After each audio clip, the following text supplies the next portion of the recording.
In his former command position, Fritz-Berlein stood.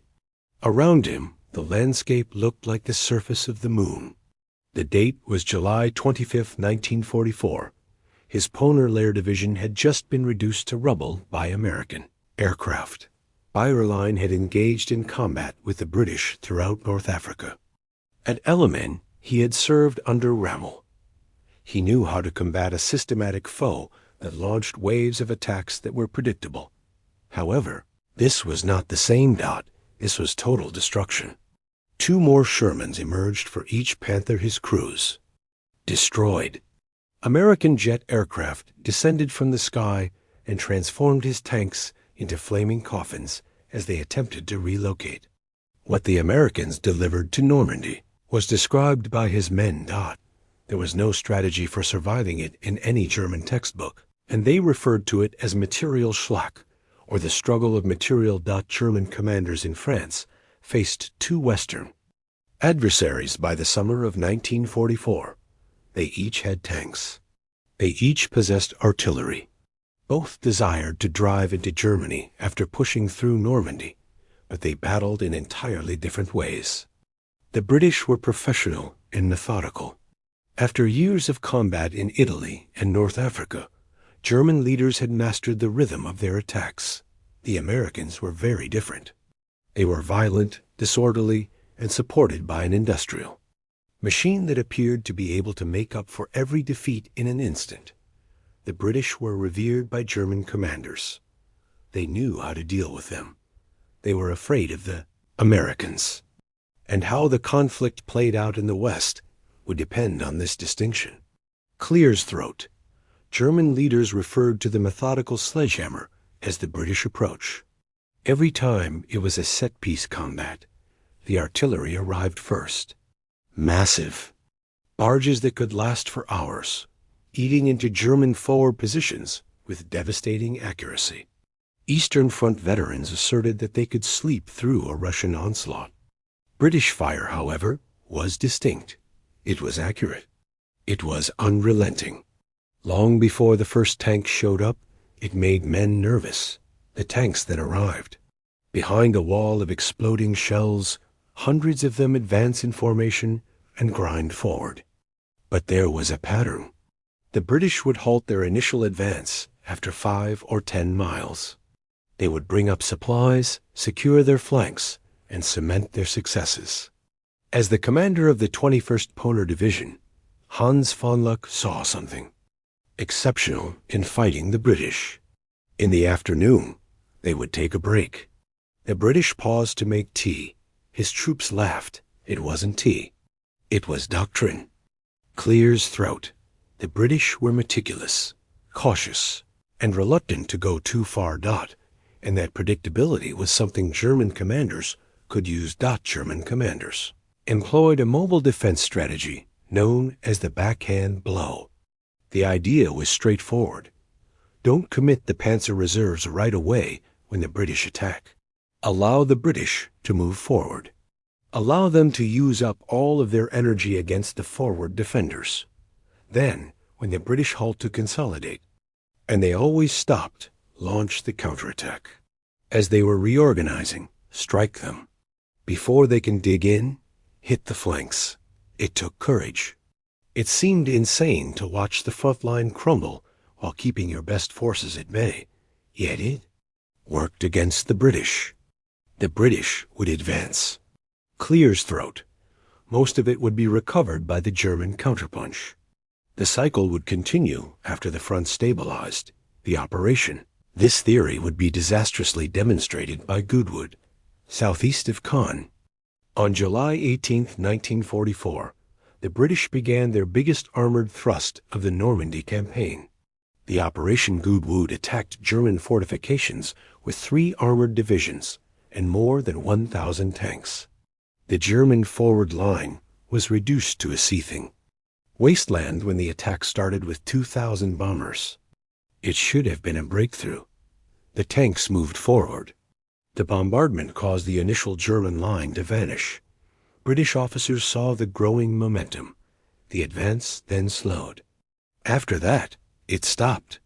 British armor started to be picked. off by German anti-tank guns positioned in depth. From hidden locations that the bombers had overlooked, the fearsome 88mm guns opened fire. British tanks burned on the open area southeast of Caen. The British withdrew when the Poners launched a counterattack. They lost more than 300 tanks in 3 days. The front line hardly moved at all. German commanders were grimly satisfied with the outcome. Once more, the backhand blow had been effective. Although they were unpredictable, the British clear's throat posed a threat. The Americans then arrived. The Americans began Operation Cobra from the other side of the Normandy battlefield a week after Goodwood. They started with heavy aerial bombardment, just like the British. Poner was buried by line in his own command post after the carpet bombing devastated him. However, what transpired was not at all like a British assault. After bursting through, the American tanks continued. They continued to go and clear's throat. On August 1st, George Patton's Third Army went into action. Patton failed to consolidate as American tanks raced across France in a matter of days, paralyzing German leadership. He failed to protect his flanks. He urged his tank commanders to bypass resistance, keep going, and let the follow-up forces deal with pockets of Germans left behind.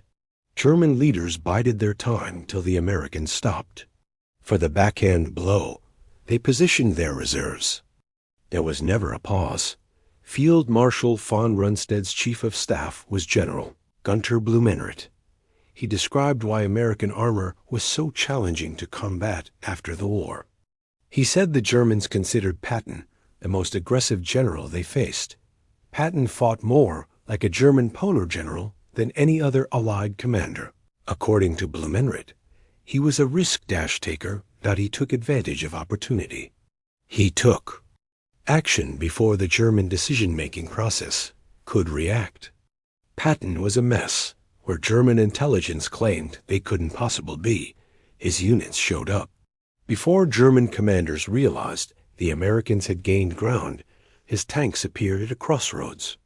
The traditional German counter-strategies were predicated on the enemy pausing. Patton's doctrine explicitly barred halting. He wasn't the only issue.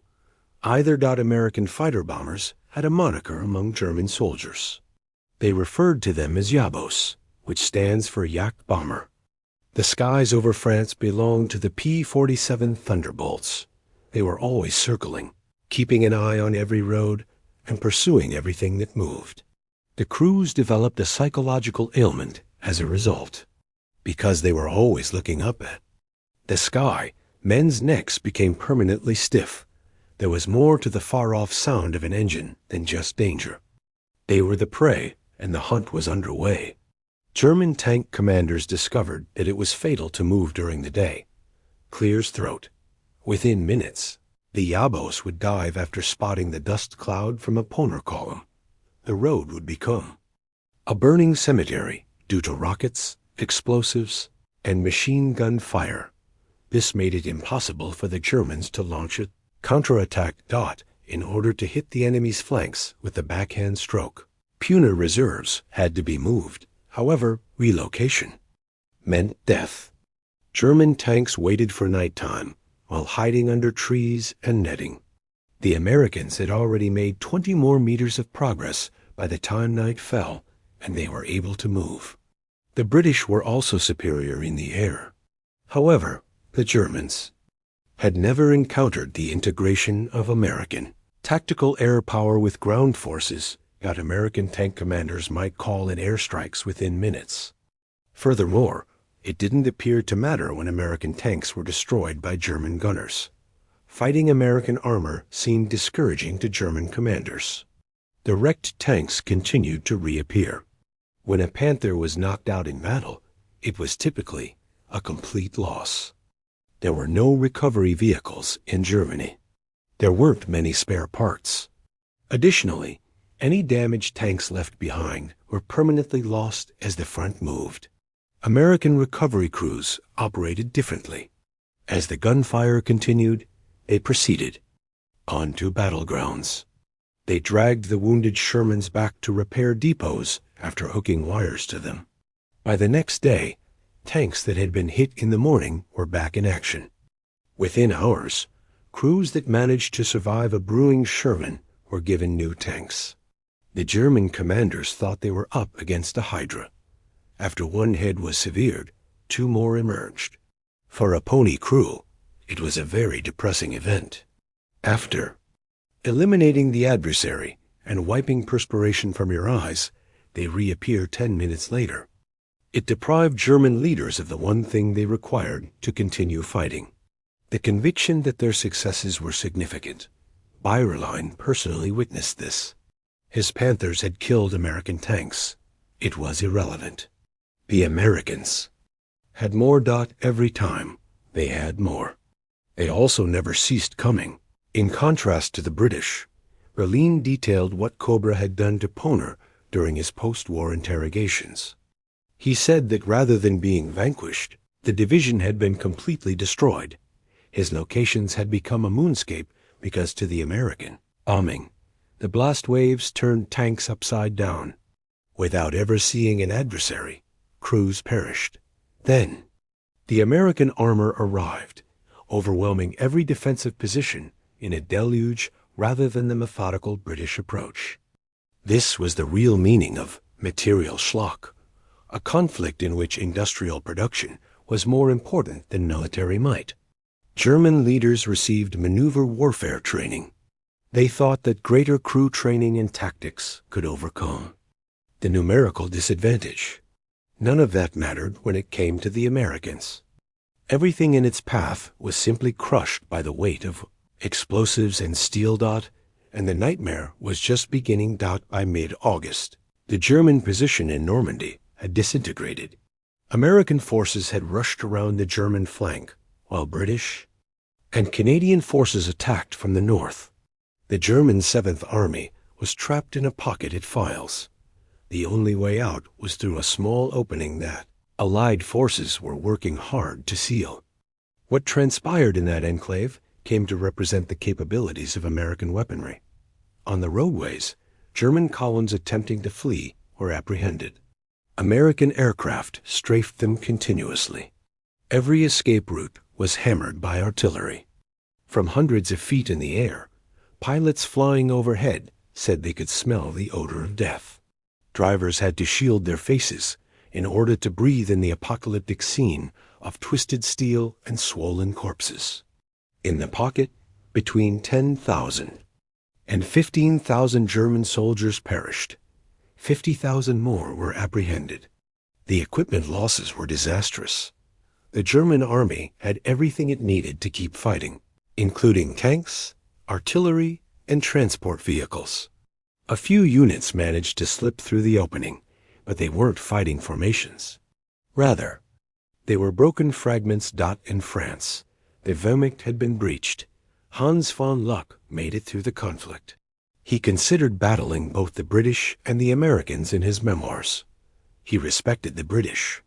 He referred to them as gentlemen troops and professionals. They fought hard, but they fought within limits that German leaders could understand. The Americans were not like that. Despite their lack of tactical skill, Fons were unpredictable due to their overwhelming material abundance and propensity to take chances and keep pushing even when their flanks were exposed. Staff Officer Friedrich von Mellentine made a direct comparison of the three main adversaries in his book Poner Battles. The British were cautious experts. The Russian population was erratic. German tactical advantages were neutralized by the Americans' combination of material supremacy and hostility. The British had answers in German doctrine.